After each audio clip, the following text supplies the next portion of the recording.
Hello friends, সকাল সকাল চলে আসলাম আজকে একটা নতুন ব্লগ নিয়ে। আমার এরকম সামনে এসে খুব একটা ব্লগ তো আমি করি না। আজকে খুব ইচ্ছা হলো যে সামনে এসে একটু ব্লগ চলে আসলাম ছাদে। আর সকাল সকাল তোমাদেরকে একটু গাছগুলো দেখাচ্ছি। আর আমার নিজেরও কিন্তু দেখতে খুবই ভালো লাগে। আর আজকে একদমই মেঘলা ওয়েদার, দেখতেই পারছো সূর্যটা কিন্তু একদমই দেখা যাচ্ছে না। ছাদের থেকে চলে গেলাম ঠাকুর ঘরে আমার গোপাল সোনার একটু সকালের ভোগ দিতে। তারপরেই আমাদের নিত্যদিনের কাজকর্ম, চা, তারপরে ব্রেকফাস্ট বানানো, দিয়ে দিলাম ছেলেকে ব্রেকফাস্ট। আর আজকের প্রত্যেক দিনের মতন রান্না শেয়ার করব না, আজকে তোমাদের কাছে কিছু একটা টিপস শেয়ার করব যেটা তোমাদের সবারই কিন্তু খুবই কাজে আসবে। তাহলে চলো দেখতে থাকো।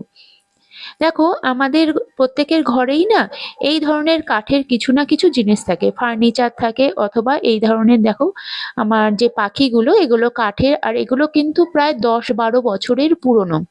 এগুলো আমরা শিলং থেকে কিনেছিলাম খুবই অল্প দামে। আর সেই সময়ই এটাকে বার্নিশ করা হয়েছিল। তারপরে কিন্তু আমরা কিছুই করিনি, এইভাবেই আমি পরিষ্কার করতে থাকি। খুব ভালো করে পরিষ্কার করে একটা ব্রাশ দিয়ে পরিষ্কার করে নিলাম। তারপরে ঘরে যে ভ্যাসলিন থাকে সেই ভ্যাসলিন দিয়েই কিন্তু আমি এটাকে পরিষ্কার করি। কিছুটা ভ্যাসলিন আমি এরকম ভাবে লাগিয়ে নিলাম। তারপর একটা টিস্যু পেপার দিয়ে খুব ভালো করে ঘষে ঘষে পরিষ্কার করতে হবে। এতে যে ডিপ ভাবে যে নোংরাটা বসে রয়েছে না, সেটাও কিন্তু উঠে যাবে। আর তার সাথে সাথে দেখতেই পারছো একদম কিন্তু চকচকে হয়ে যাচ্ছে, যেমন করে বার্নিশ করলে চকচকে হয়ে যায়।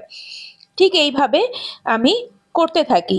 মোটামুটি মাসে একবার বা 2 মাসে একবার করলেই কিন্তু এইভাবে পরিষ্কার হয়ে যায়।